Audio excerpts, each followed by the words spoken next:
Okay, this video is going to be about the material function that is used to paint the different textures on the terrain, and also fixing a couple of things which by default are pretty horrible.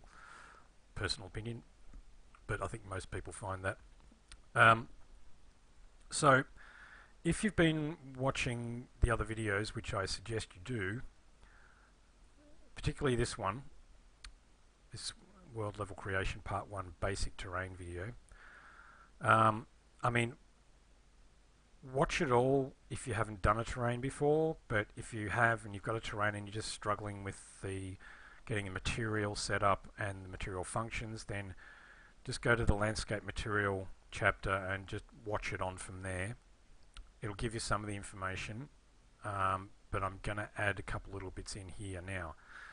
So if you've watched that video, you should end up with, in your map folder for this particular map, you should end up with a master material for the terrain, for the landscape, and you should end up with a material instance of that master. So if you go into the master instance, if you scroll all the way down, you'll see here the parent of that is, in fact, the master material for that map. You really want to have a master for each map that you do so that you can make changes within the master, and you don't have to, you really need to do that, otherwise you're going to limit yourself very much. One thing I kind of glossed over was in my, I have a materials folder, my own materials folder, and within that I've now set it up with my own master folder, and inside the master folder I have a foliage, grass and a statics, and they're all master materials for the things that I'm using in my maps that I will then use these to create a material instance from for each thing as I'm going along that I need. I also have a terrain folder which has got my road master folder for the real runtime virtual texture master folder texture, and I've got my master texture for the terrain. This is my master texture. So this is the one that I don't, this one is set up with a bunch of stuff in it for most of my terrains that I'm going to do.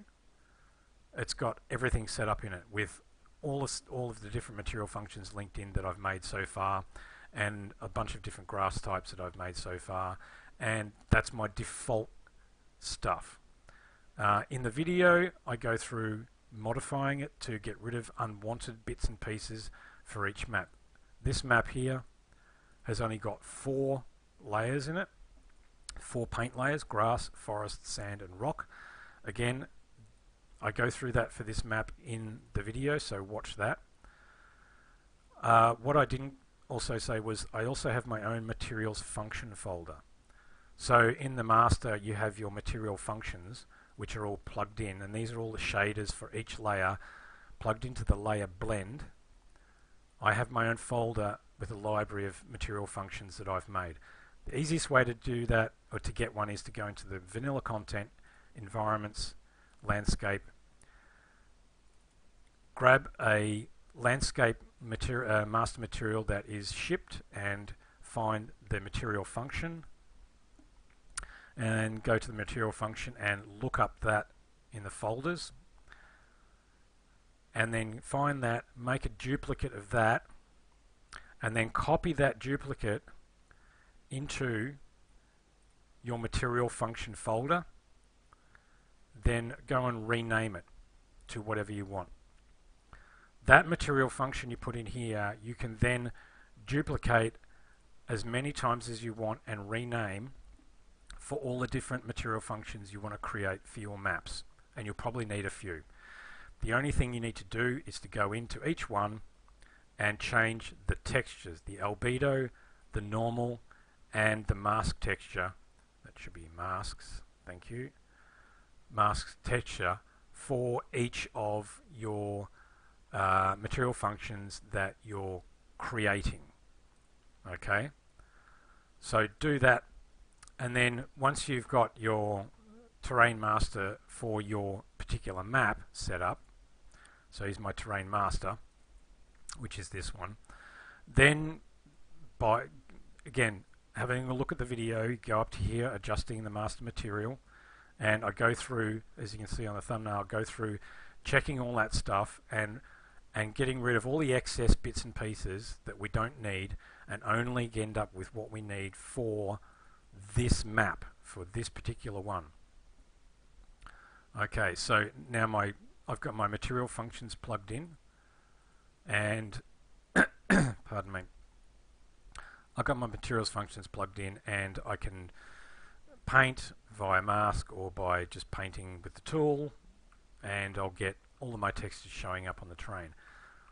The biggest issue people have is the default settings for the terrain material functions are not quite right. So I'm going to just reduce all these until we're looking at the grass only, because that's the one we want to concentrate on. You can see that my material here, as it's put down by default, is really shiny. The terrain is really glossy. Well, it's not glossy, it's just shiny. It's high specular. If we go around to the other side, so the sun's behind us, you can see it's not so bad. But when the sun's shining across it, it's really shiny. That is the specular. The specular is far too high by default. I like to take mine down to at least 0.15, and if you look, it changes it dramatically. It gets rid of all of that super shiny look. You will get a little bit. You need to have some, because nothing in reality is actually dead flat, not shiny. There will be some shininess needed. But also, you need to consider your grass that you put on your terrain. I have quite green grass here. You need to consider what that looks like when your grass culls out in the distance. So my grass, you can see even from overhead, the grass, it's dark and it looks fine when it's down here, but when you scroll out, the terrain is a little bit bright. So what I'm going to do is I'm going to go down to 0.05, which is quite low, and it's going to make it a bit darker. And when the grass repopulates again, here we go. You notice when I pull out, it's not quite as the contrast. There's not quite as much contrast between the grass and the color of the terrain. It looks pretty good. So I'm happy with that. So I'm going to leave mine down at 0.05. Again, depends on what grass you're using. It depends on the terrain you're using and the textures that you're using on that terrain as to how low you're going to take this. The only other thing I've done as far as modifying the actual material function for this, well, my material function for this grass, is I've added what I call lumpiness to the terrain. So what I've done is the terrain at the moment, and what it's going to be hard to do this with the grass repopulating all the time. I'm going to go down to the other end where it probably hasn't populated yet. Okay, so you can see down here there's a little bit of graininess, a little bit of lumpiness. It's very fine detail, shadows and stuff. That's the normal map that is being adjusted on the grass in the material function. So in the material function, there is a scale multiplier for the actual texture. Then there's also a normal strength for the actual texture as well.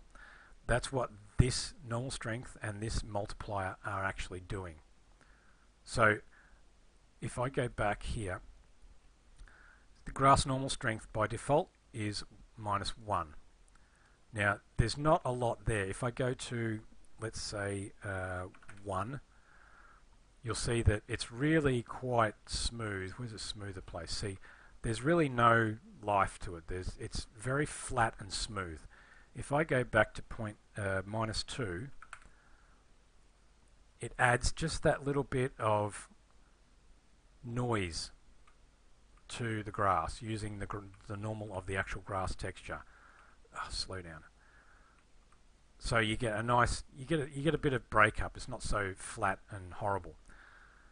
The grass lumpiness is going to add to that. So what I did was, because I wasn't happy with how much I was getting out of this, when you zoom out and the grass culls out, the landscapes, it looks pretty smooth. I mean, you're not going to see grass from this distance, but you might see the slight shading from lumps of grass on the ground casting shadows in the sunlight. And that's what I was looking for, something a bit more. So in this material function, I've added in all the stuff in here. Go ahead and add it yourself if you want. The one thing to bear in mind is if you add something like this and you're adding parameters, so I've added scalar parameters to make adjustments to certain things. Okay, you need to make sure that your parameter name is named the same as the material function you're putting it in, so that it avoids confusion when you get into here. It's called grass displacement. Let's pick one we can see. The grass normal strength is called grass normal strength. It also comes under the heading grass, and that's what this group is. That's what that means. I can change that to something else if my grass material function had more than one section in it, then I could select to put it in the grass section or some other section. But you need to make sure these are named so that when you save this and you go back into your material instance, it shows up in here correctly. If you don't assign this a group, it could end up down in global scalar parameters, or it may not show up at all in here, and you'll wonder where is it. So make sure that's named correctly, and also make sure you rename these, because you'll most likely be copying pasting either from one of these to make a new one because it's easier and quicker, or you'll be copying this entire thing from the very first material function you made this in. That's what I did. I just copied and pasted this into a different material function to add that functionality into it. So in here, what I've done is basically all I've done is taken the UV information and I've copied these bits here up to here so that it acts the same as the normal textures down here as the regular textures, but I've added in another one, and it's European soil. It's a bit lumpy, it's kind of looks good. I thought it would work well. It kind of works well, so I'm happy with it. I made myself a grass scale multiplier, which is basically the same as this, but it's a lumpiness scale multiplier. So if I copy and paste this up to here, it won't show in here as a different thing. It'll use the same number to change all of this stuff. So you need to have a different name. You have to call it grass lumpiness scale multiplier. Otherwise it won't come up as different. I'll turn this on now, and you can see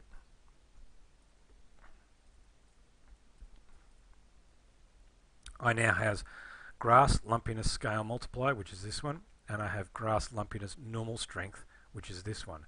So I'm taking the information for the UVs, I'm adding a new normal texture, and then I'm using a flatten normal node, and that flatten normal node will basically, anything 0 or above will flatten the normal down and reduce what it looks like.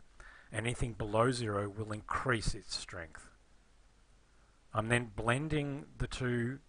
I'm blending this new normal as my base normal. So I want that as the base because I just want that as the base.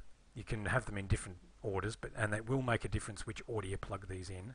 So the base normal, your bottom normal as such, goes into the base normal, and what you're adding, which is the regular normal from the texture, I'm adding that to the base normal, and this will blend the two together. Then I've added a static switch parameter so that I can turn it on and off, and that's what this here is. So ticking that will activate this. So instead of false bypassing all of this logic here, I've now true using all this logic here to affect the normal. Alright, so back out here, I have now, if I turn it off again, you'll see that I've got my normal adjustment from the basic grass texture, but it still could do with some more. So if I turn on the grass lumpiness again, you'll see that I get this extra lumpiness, which kind of suggests lumps of grass at quite a distance casting some shadow, and that was the entire idea of it. If I go up here where my grass is probably, yes, my grass is finally respawned. Come on, hurry up, there we go. Now, so if I go out slowly, you can see in the distance at the back, okay, now all my grass here is pretty much culled. There's only grass from here down here, but I'm still getting the effect of lumps of grass. It's just to suggest that there's something there. Okay, so that's something that's really worthwhile doing if you want to go to the effort. You can just copy this if you want, or you can make it from yourself from scratch. I don't care, but it's really worthwhile for doing it. I've done it for my forest texture and my grass texture only, because I wanted a little bit more lumpiness to them, so they didn't look so smooth when I zoomed out or when I was looking at it from a distance. Like if you're in a helicopter or something like that, you're going to see a little bit of texture where the grass is not actually spawned. That's about it, probably. I can't think of any other changes that I would make.